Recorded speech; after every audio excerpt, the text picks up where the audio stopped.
नमस्कार दोस्तों, जय सिया राम। कैसे हैं आप सब। आज का वीडियो गुप्त नवरात्रि के विषय में रहेगा। गुप्त नवरात्रि में क्या करें क्या न करें, किस तरह से भगवती की कृपा आपके ऊपर बरसेगी, कौन सा तरीका है, किस तरह से आपको पूजा करनी है, किन किन बातों का ध्यान रखना है। कई बार हम गलती से कुछ ऐसे कार्य करते हैं जिसके कारण हमें पूजा का पुण्य प्राप्त नहीं होता और बाद में धर्म की हानि होती है, भगवान का विश्वास उठता है और ज्योतिष कर्मकांड से भी लोग पीछे हटने लगते हैं। इसीलिए हमने आज की वीडियो आपके सामने प्रस्तुत की है। दोस्तों, 25 को अमावस्या है, 25 जून की अमावस्या। 26 को आप घट स्थापन करेंगे, कलश स्थापन करेंगे। 26 तारीख को नवरात्रि प्रारंभ होंगे। 4 जुलाई को दुर्गा नवमी, भडली नवमी रहेगी और 3 जुलाई को अष्टमी रहने वाली है।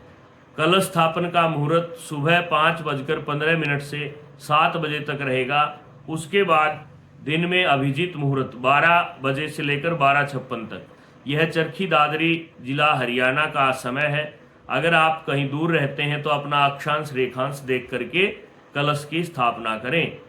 और दोस्तों, यह ध्यान रखना है, इस गुप्त नवरात्रि में जो उगाने की जरूरत नहीं है, जवारे बोने की जरूरत नहीं है। आप एक थाली में गेहूं रखें, गेहूं के ऊपर मिट्टी का कलश, फिर बड़ के 5 पत्ते और पत्तों से पहले कलश के अंदर सुपारी, नारियल, चांदी का रुपया या गिल्ट का सिक्का आप डाल दें। एक सुपारी, कुछ चावल और वापस ढक करके कलश की स्थापन कर दें। उसके ऊपर नारियल रख दें और उसी तरह से ईशान कोण में यह सब पूजा की तैयारी करनी है। आपका मुंह पूर्व की दिशा में रहेगा और देवताओं का मुंह पश्चिम में रहेगा। देवी की आप प्रतिमा स्थापन करें। कुछ ऐसी गलतियां हो जाती हैं कि कई बार लोग काली माँ की तस्वीर रखते हैं। दोस्तों, ऐसा नहीं करना चाहिए। आपको सात्विक भक्ति करनी है। आपको माँ दुर्गा के या तो 9 रूप हों पूरी तस्वीर में, शांत जो सरल जो रूप है वह रखना है। तो भूल कर भी कभी भी आपको कोई भी ऐसी फोटो नहीं रखनी जिसमें माँ क्रोधित हो। आपको प्रेम से जो गुप्त नवरात्रि करने हैं। दूसरी बात, क्या ध्यान रखना है, आपको अखंड दीपक लगाने की आवश्यकता नहीं है। जब तक आप पूजा करें तब तक आप दीपक लगाएं। और आप एक समय भोजन भी कर सकते हैं। अगर आप पूर्णतः फलाहारी रहते हैं और 9 दिन तक आप पूरे संयम के साथ घर पे ही रह के नवरात्रि कर रहे हैं तो फिर आप अखंड ज्योत लगा सकते हैं। उसके बाद रही पूजा की तैयारी की बात, तो हम इस वीडियो के डिस्क्रिप्शन में पुरानी जो हमारी वीडियो है जो पहले से बनाई हुई है, जिसमें बहुत सुंदर तरीके से पूजा की तैयारी समझाई गई है, वह वीडियो आप देखिए। उसके हिसाब से आप पूजा की तैयारी करें।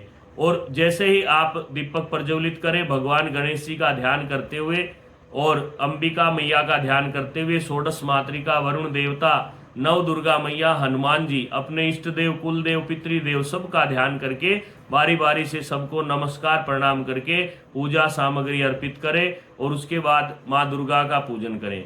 फिर आपको हर रोज जो हमने पहले की वीडियो में बताया है 9 दिन माता को क्या क्या भोग लगेगा, वो हम शेयर करते रहेंगे। आपको अगर कोई भी बात पूछनी है तो आप हमारे जो नंबर है व्हाट्सएप के हमने दिए हैं, उन नंबरों पे आप कभी भी किसी भी वक्त मैसेज कर सकते हैं। समय मिलने पर आपको जवाब दिया जाएगा। और अगर आपको कुंडली के बारे में भी जानना है तो आप डेट ऑफ बर्थ टाइम भेज सकते हैं। अब बात करते हैं कौन सी ऐसी गलतियां हैं जो नवरात्रि में हम दोहराते हैं और जिसके कारण हमें इष्ट फल की प्राप्ति नहीं होती। दोस्तों, छोटी छोटी बातें ऐसी होती हैं पूजा में, कहते हैं सावधानी हटी दुर्घटना घटी। अगर आप थोड़ी सी गलती करते हैं तो उसके लिए आपको बड़ा नुकसान हो सकता है। तो आपको कुछ चीज़ों का ध्यान रखना है। नवरात्रि, गुप्त नवरात्रि के दौरान सबसे पहले तो आप बात को गुप्त रखें। माता पिता, गुरु, भाई बहन को ही इस बारे में बताएं कि मैंने नवरात्रि व्रत किए हैं। और साथ साथ आप देवी की साधना करें। कोई भी बीज मंत्र, कोई भी स्तोत्र या कोई भी मुख्य मंत्र, जैसे सर्वा बाधा विनिर्मुक्तो धन धान्य सुतान्वित मनुष्य तो मत प्रसादेन भविष्यति न संशय, इस तरह का आप मंत्र करें। विवाह नहीं हो रहा है तो पत्नी मनोरमाम देहि मनोव्रतानुसारिणीम तारिणीम दुर्ग संसार सागर से कुलोद्भवाम, इस मंत्र का आप जप करें। और अगर आपको धन की आवश्यकता है तो आप ओम ऐं ह्रीं क्लीं चामुंडाई विच्चे, इस मंत्र का आप जप करें। इस प्रकार से आपको नवरात्रि करने हैं। जो आप हर वर्ष करते हैं उसी विधि से करिए। जैसे ही आपकी पूजा संपन्न हो, माँ को आप कोयले की अग्नि बना करके या गऊ के गोबर के उपले की अग्नि तैयार करके उसके ऊपर माँ को आप भोग देवें। जो भी भोग आपके पास उपलब्ध है वह भोग आप लगाएं। उसके बाद आरती करें और ध्यान रहे आपको कुछ ऐसी बारीकी की बातें हैं। नंबर 1, आपको दाढ़ी नाखून नहीं कटवाने हैं। कोई भी शरीर का हिस्सा नवरात्रि में दाढ़ी नाखून कटवाने से कहीं से भी कट छिल सकता है, जिसके कारण दोष लगता है। दूसरी बात, आपको पलंग जिसमें जी न हो, पहले जीव की खाटें होती थी, आजकल तो बेड है, आप बेड पे सोएं या नीचे आसन लगा करके सोएं, ध्यान रखना है। तीसरी चीज, सूतक पातक में नहीं जाना। उसके बाद आपको संयम रखना है, ब्रह्मचर्य का पालन करना है, क्रोध नहीं करना है। कोई चीज टूट भी जाए, चाहे 50, 100, 200 रुपए का नुकसान हो जाए, कोई बात नहीं, कोई बर्तन टूट जाए गिर के, तो क्रोध नहीं करना है, आपको शांति रखनी है। क्योंकि नेगेटिविटी घर से निकलती है तब हड़बड़ाती है, तो कुछ ना कुछ गलती हो सकती है। उसके बाद आपको दक्षिण दिशा की यात्रा नहीं करनी है। अगर दक्षिण दिशा में आपको लंबे कोई रास्ते जाना है या किसी विशेष कार्य से जाना है, तो ध्यान रहे आप उस दिन गौशाला में या गौ को, कोई भी आसपास गौ रहती हो, उसको कुछ खिला के, और अपने घर में कोई छोटी कन्या है उसका आशीर्वाद लेकर के आपको यात्रा करनी है।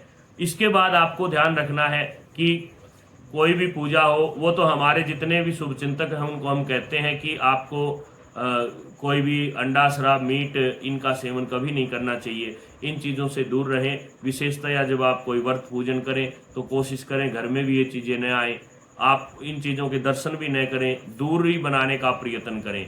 ये छोटी छोटी चीज़ें हैं जो आपको कई बार आपका जो पुण्य है उसको रोक सकती हैं।